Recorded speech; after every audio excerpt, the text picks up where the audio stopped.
Welcome to worship at the McPherson Church of the Brethren. We are an open and affirming congregation that strives to be hospitable and attentive to all of creation. We do not always meet that goal, and we have our share of ups and downs. But in the midst of it all, we continue to listen to God's call on our individual lives and the life of this congregation. We continue to seek to follow Jesus peacefully, simply, together. We are humbled you have chosen to worship with us. Welcome.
Thank you, Ellen. Good morning.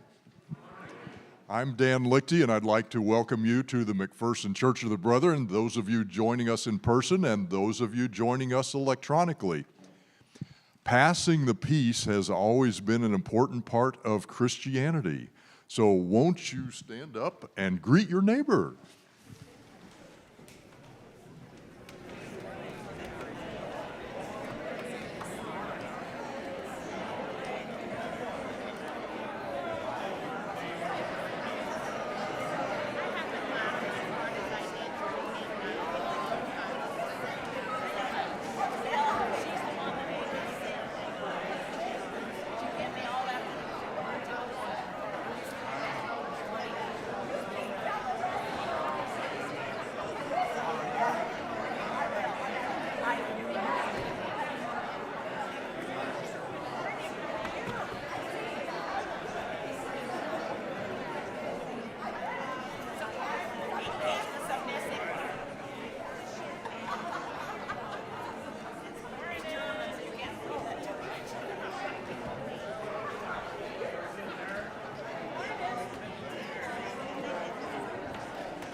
It's fun to see faces from all over this morning.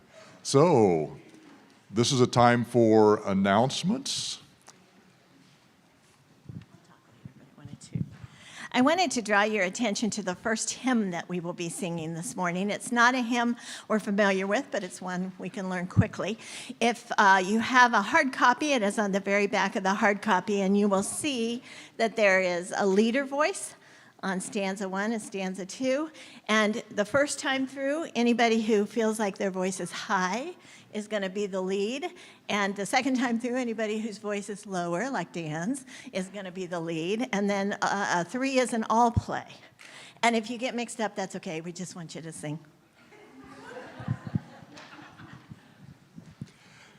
This Saturday at 11 a.m., we need some able-bodied people to help move the Church of the Brethren District office.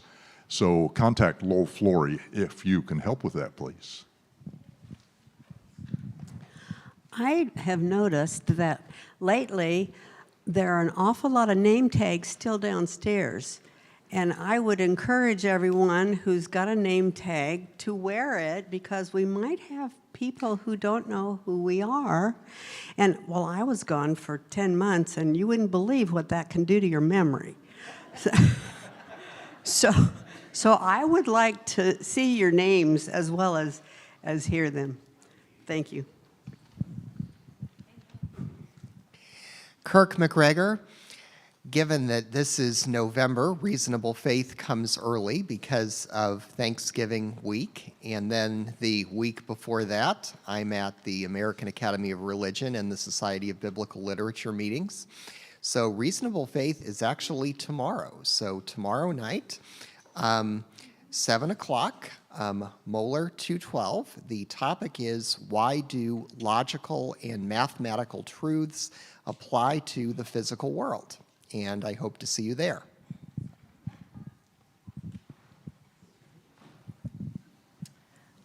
Outreach has several things that we are working on that you've probably been noticing in the announcements.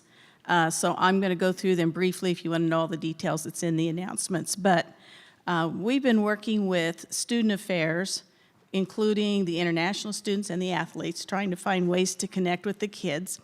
So a couple of them that are new is, if you're interested in hosting an international student, on their end, they're finding kids that would like to be hosted. On our end, we're finding out how many people would like to do that.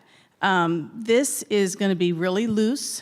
What you would do is meet with this person once a month, doing whatever is something that you enjoy. Eating out, going to ball games, going home and playing games. I would encourage you to take more than one kid, because it's more comfortable for them if they're not the only one that's new. You can email me if you want to do that, or we'll have sign-up paper out here on the table that you can sign up. Along with that, another new one that you'll see in next week's announcements is transportation. They have a shuttle that helps kids go to the airport especially and back, but sometimes they don't.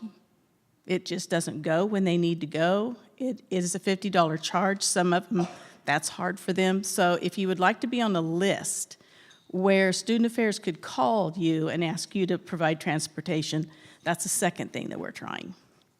You might have noticed the announcement about providing boxed and canned foods for Thanksgiving. This is for the organization called Gamma Beta Phi, and they do outreach projects once a month themselves. And so we've asked to be included anytime they would like our help, either with supplies or with our hands. And so you'll see announcements just like that Thanksgiving one in our announcement. And then the last one that has nothing to do with students, BVS gave us the list of all of our BVSers that are out there doing our work, and if you would like to send them Christmas cards, their name and address is on little slips of paper in a little bag, also on the table out in the foyer.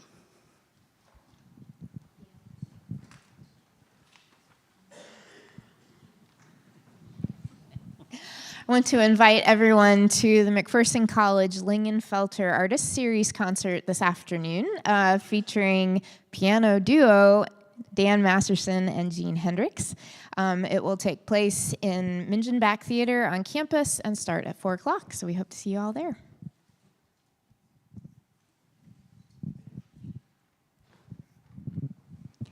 Hi, I'm Carlene Tyler, and this weekend, the Global Women's Project Steering Committee, we met for our annual fall retreat. So we have 3 people out of 5 that have never been to McPherson before. So it's been a real treat to show them around, although we met all day and evening yesterday. So I'm going to let each person introduce themselves, if that's okay.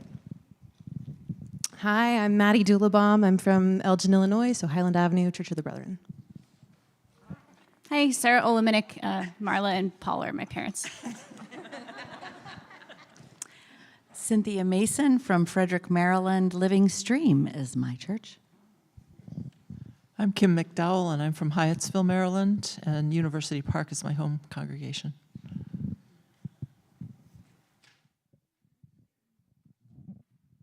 Welcome. Hi, Layla Samland here.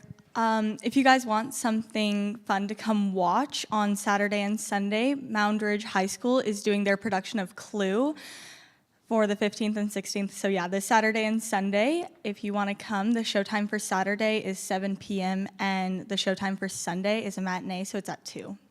And we would love to see you all there. And it goes without saying that Layla has a part in it.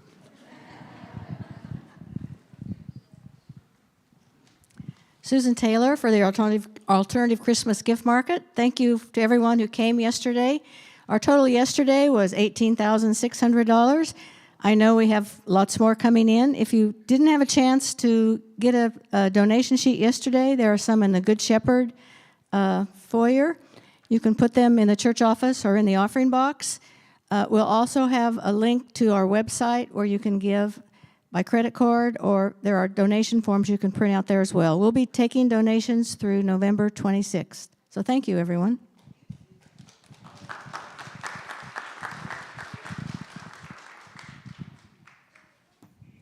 I just want to piggyback on Kendra's announcement about the piano recital.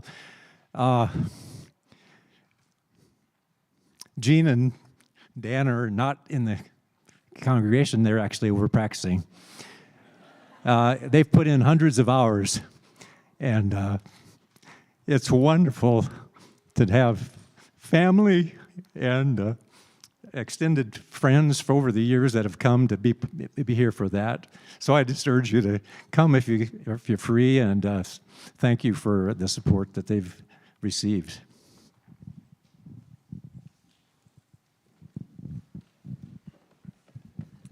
Roger Schrock, representing Carolyn Schrock. And you'll notice that she wrote it down so I do it correctly.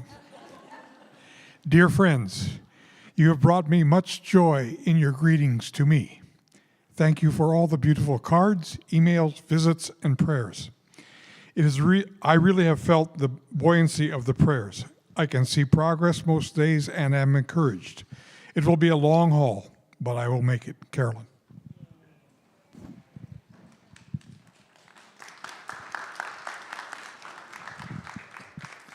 I know there are a lot of announcements, and I'm just adding to it, and yet we still have one more. But next Sunday is Junior High Sunday, and I'm not going to give away too much, but know that it is the first of its kind that we've done, and I invite you to come and experience why it's a first.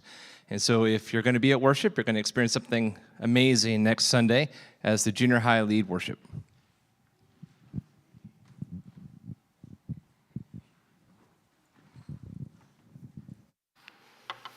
I want to draw your attention to the new artwork this morning, which is enhancing the stained glass window of Jesus and the children. The original window was donated by Henry H.J. Harnley and his wife Sarah Whitmore, who is a great aunt of mine. Harnleys lived across the street from the church in the White House that got demolished and served as a staging place for the contractor who did all the work for the new building at the college. Their daughter, Nellie Ruth, died. She was only 16 when she died. It was a ruptured appendix. She probably would have lived in this day and age, but that's what happened 100 years ago. These new photos are interesting in that both of these pieces of artwork were purchased through e-commerce. They were purchased online. They were purchased by graphic design companies. And you can see a little blurb for each one of them in your printed bulletin that you have in your hand. And if you want to read more, you may go online and look at that online as well. I don't know about you, but I've spent the past 10 weeks coming into the sanctuary and getting used to the new art on the walls. And this week, I had a moment when the sun was coming in through the windows early in the morning, and I thought, wow, I cannot imagine this sanctuary now without the art. It would just feel so bare and so not complete. And I just want to lift up again everybody who made this project possible, this congregation who committed to attending to our Anglo Jesus represented in our windows and really searching for the best way to show inclusion and diversity. And I can't imagine any better way that we could have done that. So thank you to everybody who made that possible. If you are still interested in helping offset the cost of that project, you may donate and just earmark it sanctuary art. And if not, we'll just pay for that balance with memorial funds that are already set aside. So thank you again. I see faces out here of all the people that we've been working on this for 3 years. So thank you. And I imagine that when those original windows went in 100 years ago, that people came into this sanctuary and were in praise for the beauty of those windows. And now 100 years later, we get to come into the sanctuary and again praise for the inclusion and diversity that we see in this artwork.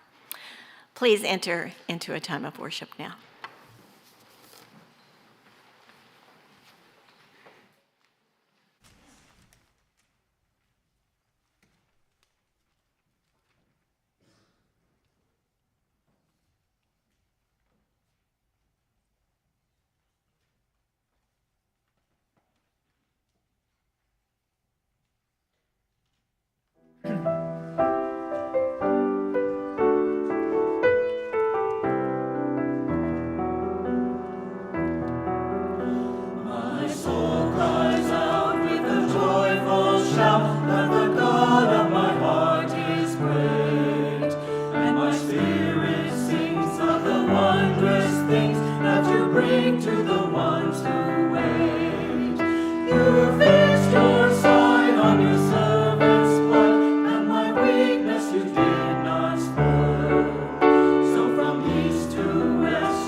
Strong, gentle children, God made you beautiful, gave you the wisdom and power you need.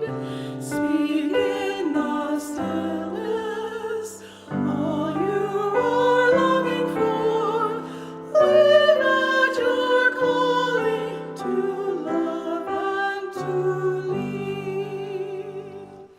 Strong hurting children, angry and terrified, open the secrets your life has concealed.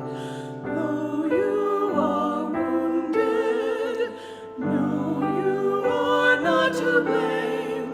Sigh out your story till truth is revealed.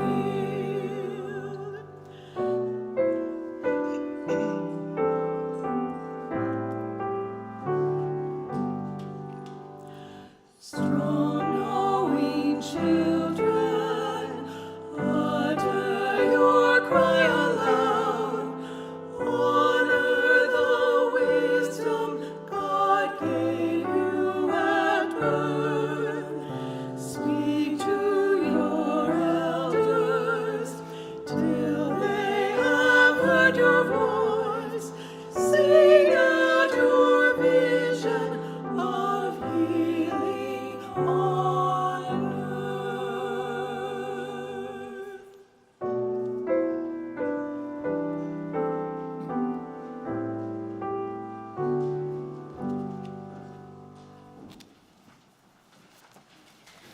I invite you to rise in body and spirit and join in our opening song.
Please be seated.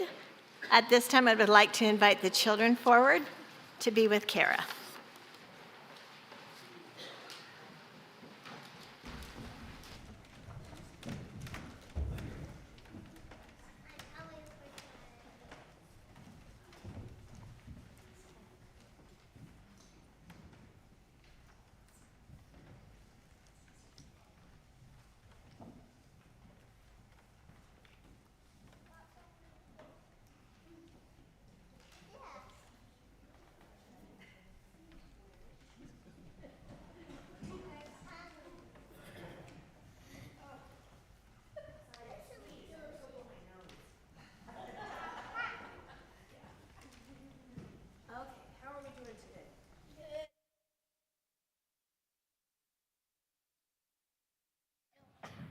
Okay. Can you hear me?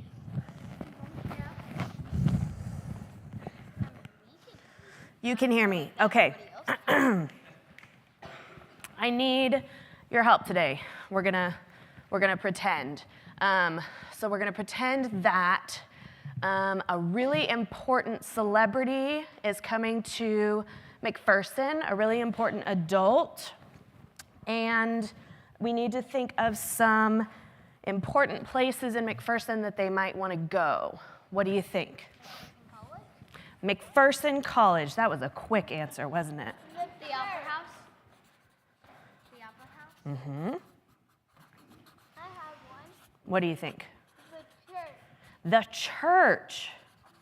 McPherson College, the Opera House. The church, you're right. Anywhere? This church. Anywhere else? What? He wanted to go to your house. To my house? I don't think they'd want to come to my house. My house isn't that clean. Yeah. What about like the courthouse, that big impressive building? You don't think so? Yes. Maybe not. Yes. I don't know. You think so? Yes. McDonald's? I don't think it's good to put people like McDonald's. You don't think they'd like McDonald's? Hey, you never know. Wendy's. McDonald's or Wendy's, they might want some good food. Okay. Or Subway. We got all the fast food here. I love Subway and Pizza Ranch. Okay, so now I want you to think about, hold on. Now I want you to think about some really important people that celebrity might meet here in McPherson. If you had someone really important. The mayor. The mayor, maybe, yeah. Mermaid. What? If there's any local mermaids, they might want to meet some local mermaids. We're not near an ocean. We're not near an ocean, you're right. Who knows? Maybe they live in our lake. Maybe they live in the pond at the park. Yeah. Okay, who else important do we have here in McPherson? Oh, I know. What do you think? You. Me? I think they want to go fishing. They want to go fishing? Maybe. They might want to go to the Wildlife Institute. That's a good idea. And that was to go fishing at the park because that just gives me an idea because our school has a park. Mm-hmm. Where we live, we're close to the park. Mm-hmm. Yeah, going to the park might be a good idea. You have another one. What's that? Every single principal that we have. All the principals. Yep, that's a good idea. What about he meets our principal at our Your principal at your school? What about like doctors? Some local doctors because they do important things. The pastor, yeah. Like nurses. And nurses. Why are you writing it on a clipboard? So we remember. Who's the first one to answer? It's 'cause you're really smart, Ritter. Okay. Oh, he maybe wants to meet some monkeys at the zoo. Maybe go to the zoo. Yeah. And see penguins. Okay, I'm going to tell you something. Today. So we're focusing on these pictures and this picture over here. I'm gonna So start regretting most of the things we put. You think? If we're talking about Jesus. I know. It might be different, right? So Jesus was a big celebrity in his time. He spoke to big groups. We're going to listen right now, Everly. He spoke to big groups of people, and his disciples went with him. And they kind of thought, well, Jesus is really important, and he's going to want to talk to important people and go to important places. But you know what? There was one day when a bunch of families came, and they brought children, and the children all wanted to see Jesus. And the disciples said, no, he doesn't have time. He doesn't want to see the kids. And what do you think Jesus said? He said he wants to meet the kids. He said he wants to meet the kids. Isn't that neat? How would that make you feel if a big celebrity came and said, I want to spend time with you? I would be excited. You'd be excited. That's right. I would be nervous. You'd be a little nervous. I've been feeling, depending on who it is, yeah. Because then, if he was the coolest celebrity because then Dane's probably talking about then he would be the coolest kid in school. It might make you the coolest kid in school if a big celebrity came and talked to you. Yeah, that's really neat. What if you were feeling, so I've been feeling kind of sick lately. I haven't been feeling that well. What if somebody came and said, oh, I don't want to go to the courthouse. I want to be with you and just go sit in the doctor's waiting room and help you feel better. How would that make you feel? It would make you feel good, wouldn't it? Yeah. What if you got in trouble and you were in the principal's office and somebody said, oh, I don't need to go to the opera house to a show. I want to come sit with you in the principal's office since you're nervous. That's okay. That would be really nice, wouldn't it? Yeah, and that would not make that girl or that boy sad. It wouldn't make them sad. It'd make them feel a little bit better. So I want you to think this week about the decisions that Jesus made and what he did. He always, hold on a minute, he always helped people who needed him and was around people who loved him and did not spend as much time with people who we might think were popular or important. Okay? So Some people are important because some people have special things. You're right. We're all special. And you know what, Everly? It made me feel really special when you gave me a sticker this morning. And do you know what I have for you today in my pocket? Can you guess?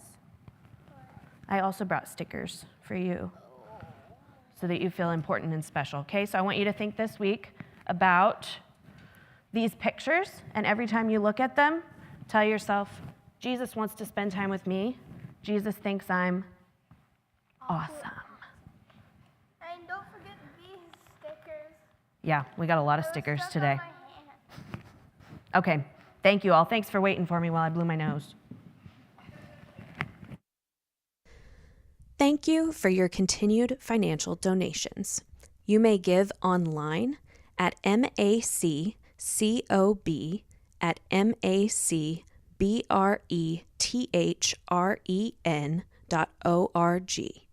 That's maccobb@macbrethren.org. If you are worshiping with us in person, you may put your gift in the offering box at the back of the sanctuary or hand deliver your check to the church office. Just push it through the mail slot at the education building.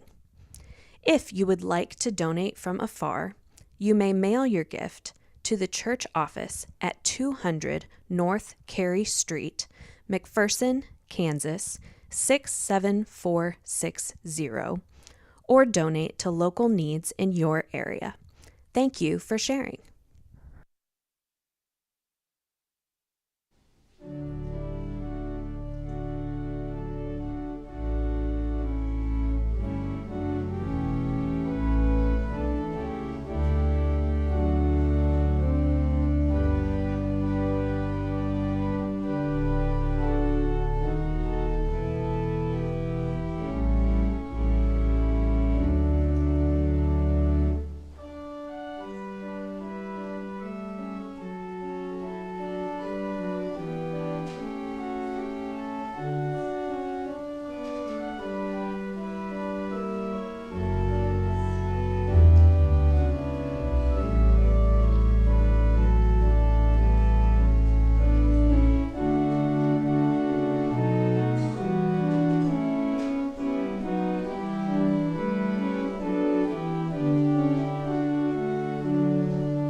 Our scripture focus this morning comes from the Gospel of Luke, and yet the pericope, the capturing of the story, can be found in Matthew and Mark as well, and we'll touch on that in the sermon.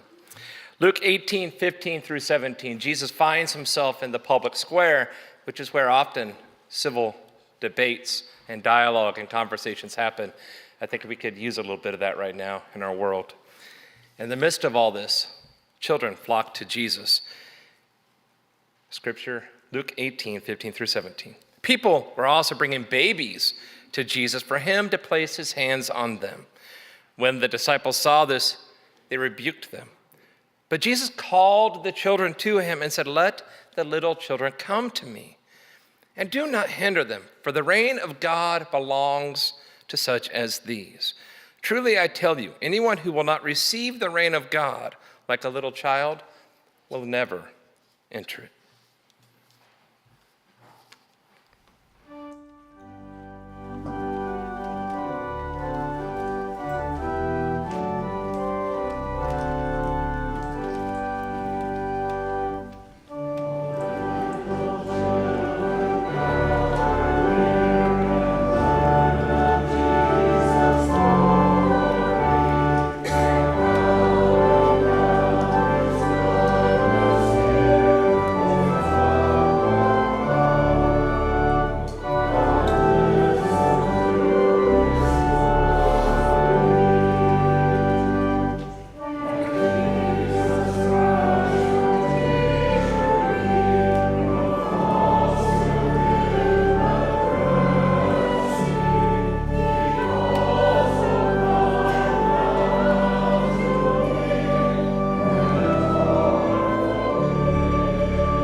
In a moment, I'm going to read, not sing, the lyrics from one of my favorite, if not my all-time favorite, children's movies.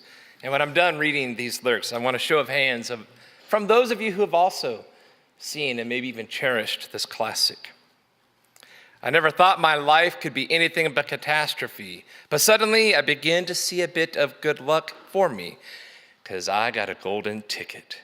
I've got a golden twinkle in my eye. Show of hands if you know the movie. It is Willy Wonka and the Chocolate Factory, for those that are left wondering. It's quite possible that I may have watched way too much television growing up, or maybe not, I don't know. By the way, for you young folks, this is before streaming or DVRs or even DVDs. And so most of the time, my family had to watch whatever came on the television set. But during the summer, my sister and I would get to go to my Aunt Vicky and Uncle Ben's house, and that was a treat. Uncle Ben was like a dad to me, and I just realized I didn't know that Susan and he were related, but we lost Uncle Ben a couple years ago, and so I didn't expect this.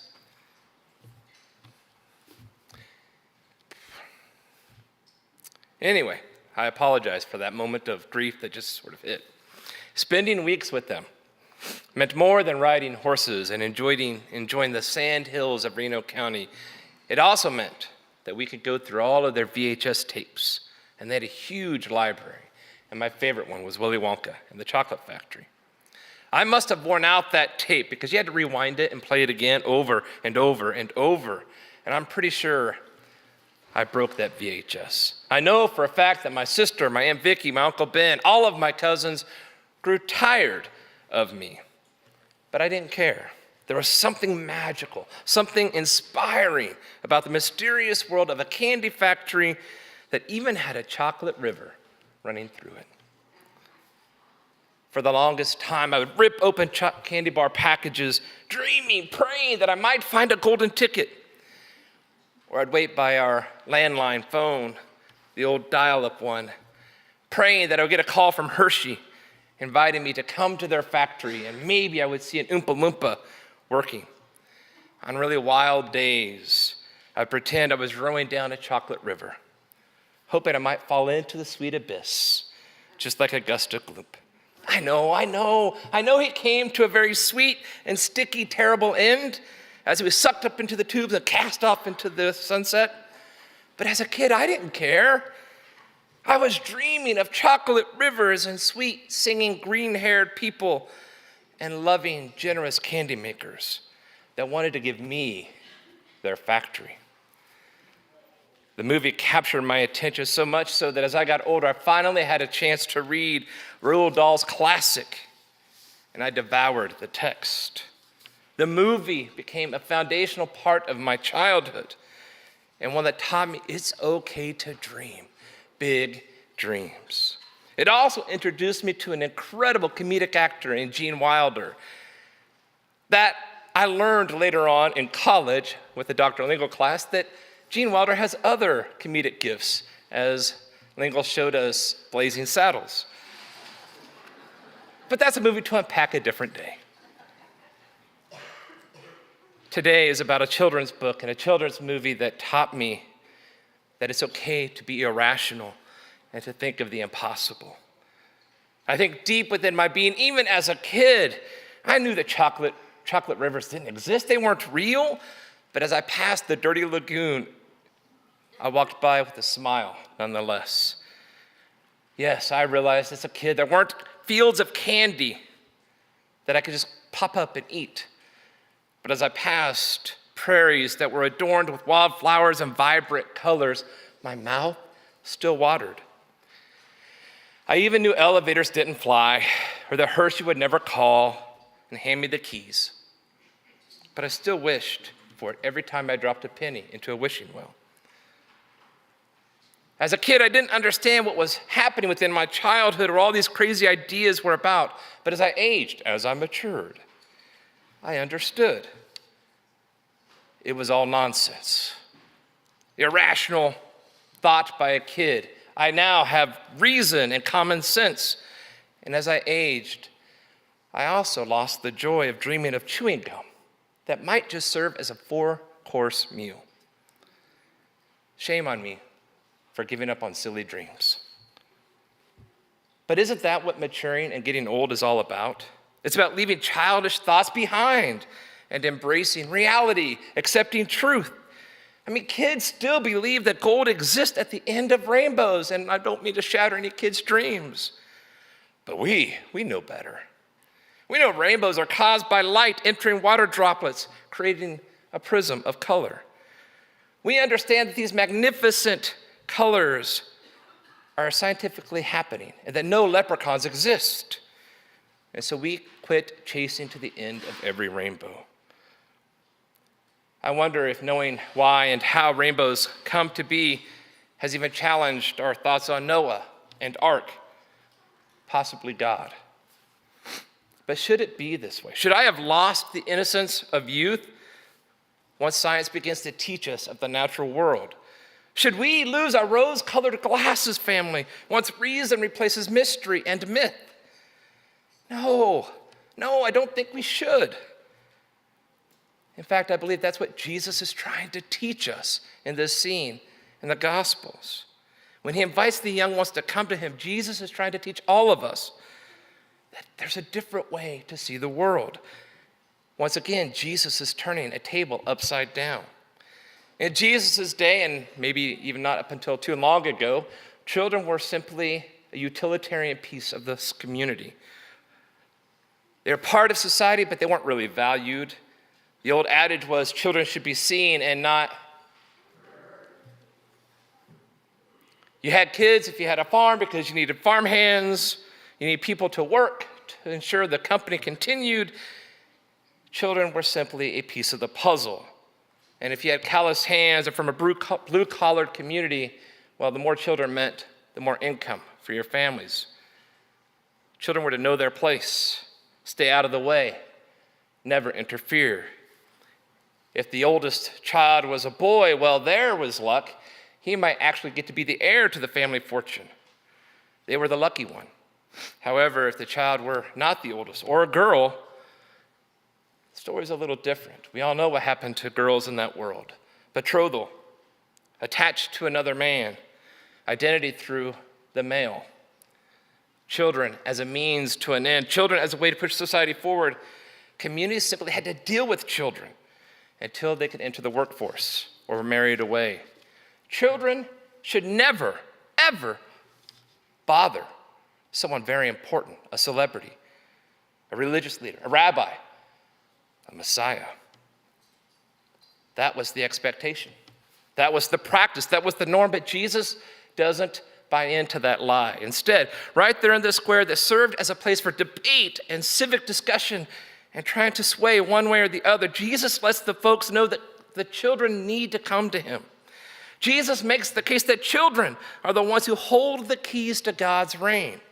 Jesus argues that unless we adults, unless we all live like children, we will miss the mark. We fall short. We do not get to fully experience God's reign in the here, in the now, or in any other capacity. As I shared before, this happens in the three synoptic gospels. Typically, when we have a story that's in all three, it's a little different, or there's some major differences, but we get the basic gist. That's not the case here. In fact, all three capture the story incredibly similar to one another. Listen to Matthew. The people brought little children to Jesus for him to place his hands on them and pray for them, but the disciples rebuked them. Jesus said, "Let the little children come to me and do not hinder them, for the kingdom of heaven belongs to such as these." And the Gospel of Mark, which is often the foundation for the other two synoptic Gospels, typically is just the bare bones. It just tries to capture the most important pieces of the story. But even Mark expands and gives us some important pieces. From Mark, people were bringing little children to Jesus for him to place his hands on them, but the disciples rebuked them. When Jesus saw this, he was indignant. He said to them, "Let the little children come to me and do not hinder them, for the reign of God belongs to such as these." Mark continues, "Truly I tell you, anyone who will not receive the reign of God like a little child will never enter it." And he took the children in his arms, placed his hands on them, and blessed them. Mark expands and gives a bigger image of what Jesus intended. Let the children come. Just like the picture, just like the painting, just like the art. Let the children come. But why? Why? What secrets do children have that we as adults don't? Why would God's reign flow so naturally through children, but not so much through us hard-working adults who ensure the lights stay on? What magic is at work here? Folks, no magic. And yet it is as magical as anything could be. Faith, pure faith, impractical faith. The faith that still believes rainbows bring gold and an ark could hold two of every animal. A faith that believes a single stone from a shepherd boy could tackle a giant. The faith that clings to the belief that a man mysteriously walked along the waves and broke some bread to feed thousands. A faith that the stone was gone and that Easter morning holds power. And also, on a beautiful evening 2,000 years ago, the cries of an infant in a manger gave birth to Christmas. It is not that we have lost faith in these things, but could it be that we have lost the awe and the reverence of them? Do we still cling to every note of Silent Night like a treasured gift that fills us with hope and joy? Do we approach Easter morning with infectious laughter, not because of a bunny dropping eggs everywhere, but because we know, as kids know, that the stone was gone, Jesus is alive, something miraculous happened. We learned this as kids. We learned this from kids because they have it all figured out. So we, like the kids jumping on Jesus' lap, like kids have done throughout human story, we just need to believe, period. And yet there's another element to this childlike faith that Jesus instructs us to embrace. It's not just about welcoming the seemingly impossible. It's also believing that we can achieve the impossible. Children still believe they can make a difference because they still have the audacity to dream dreams. Children still see hope in the world because they haven't succumbed to the temptation of cynicism. And yes, as we have seen time and time and time again, children look at other children as instant friends. No matter where that child comes from, or the story, or the faith, or any other factor that adults use as walls to separate. Where we see what divides us, children have taught us there are opportunities for a new friend and new adventures. Where we focus on what can't be done, children challenge one another to find a way. And when we lean completely on science for answers, I love science, children will sit back and marvel at the colors of a rainbow greeting them. And then they remember an ark, a God, a promise, and gold. Could it be, friends, that Jesus instructs us to be like children, not because they are the future, but because they are the now? They are the ones who hold the secrets of God's reign, how God moves and grooves into our world. Could it be that the pure, innocent faith that flows naturally from children isn't something that we should just scoff at and say, well, isn't that sweet? Instead, we should, like they, embrace it as a powerful mountain-moving faith it is. And when we do, could it be that we could be like those children who have the ability to feed every hungry belly, to find a cure to cancer, or to give a toy to every student, because children still believe they can? Can we join them in that belief? Because what would happen if we as adults still chased the ends of rainbows and wished upon falling stars? What could we create if we believed we had the ability to forge a world that resembled the candy-covered fields in Wonka's factory? And what impact might we have, friends, if we felt deep within our being that we could, in fact, make a difference? That we could do such work in a way that heaven and earth would share a divine kiss once again and would dance together just as God had intended.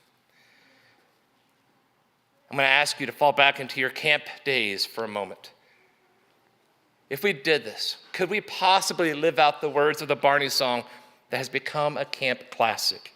If all the raindrops were lemon drops and gumdrops, oh, what a rain it would be. Join with me. I'd stand outside with my mouth open wide singing, ah, ah, ah, ah, ah, ah, ah, ah, ah. Really? Really? You don't want to dive into your kid for a moment? It feels good. Anybody want to go with me again? Try it again? All right. If all the raindrops were lemon drops and gumdrops, oh, what a rain it would be. I'd stand outside with my mouth open wide, singing, ah, ah, ah, ah, ah, ah, ah, ah, ah. If we can imagine it, we can create it. If we can dream it, we can be it. That's one of the most powerful lessons that children can teach us. Dream, imagine, then make it happen. I want to end by quoting another song from Wonka's story. Only this one helped me understand that the world is a beautifully mysterious place that invites not only children but adults as well to dream. The following lyrics are from the song Pure Imagination. It goes, if you want to view paradise, simply look around and view it. Anything you want to, do it. Want to change the world? There's nothing to it. End quote.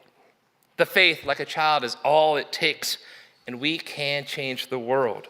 We can end hunger. We can create peace. We can craft communities of inclusion and empowerment. We can not only save the earth, but we can help it heal. And maybe, just maybe, we may even find gold at the end of a rainbow after all, and jump into a chocolate stream. I don't recommend the lagoon, necessarily. There's truly nothing to it. Just takes a little bit of faith. Faith like a child. Amen.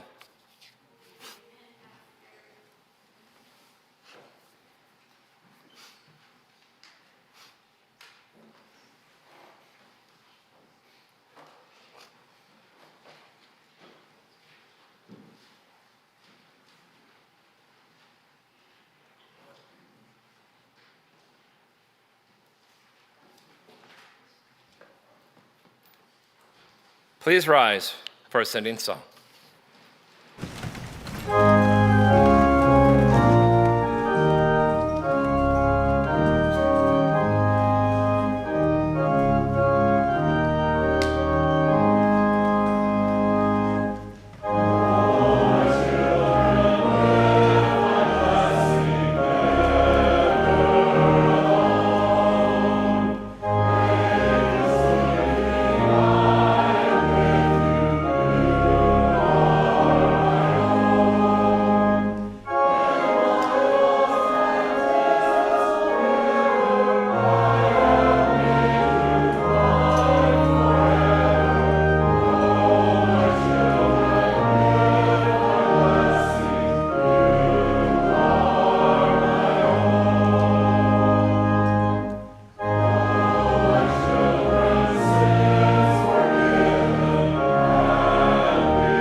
Please be seated for the sending words and remain seated for the sending music. As I was standing here reflecting on my own childhood and time in Reno County, one of the things that struck me is my Uncle Ben was always a kid. Always a kid. And it wasn't something he was ashamed of. It was something he promoted and invited all of us to feel safe around. He let us be kids. He taught us it's okay, no matter the age you are, to dance in the rain and to dance when the music strikes you in a way to do so, and do so with confidence and boldness. He taught us to believe in the silly things because there's joy in just that. And he taught us to love every single person. This is my Uncle Ben, and of course it's Jesus too. Yes, I get that. And when we do, life is just better. It is better. Uncle Benny, we miss you. We love you. May we all do as Uncle Ben and Jesus did. Love holy. Live like children. Dance in the rain. Sing ah, ah, ah, ah. And not be afraid to be a kid. Chase some rainbows, folks. They're out there. Go in love. Go in peace. Amen.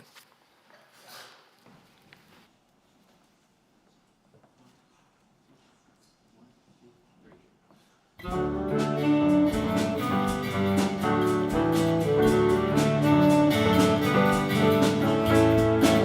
many times I've tried to tell you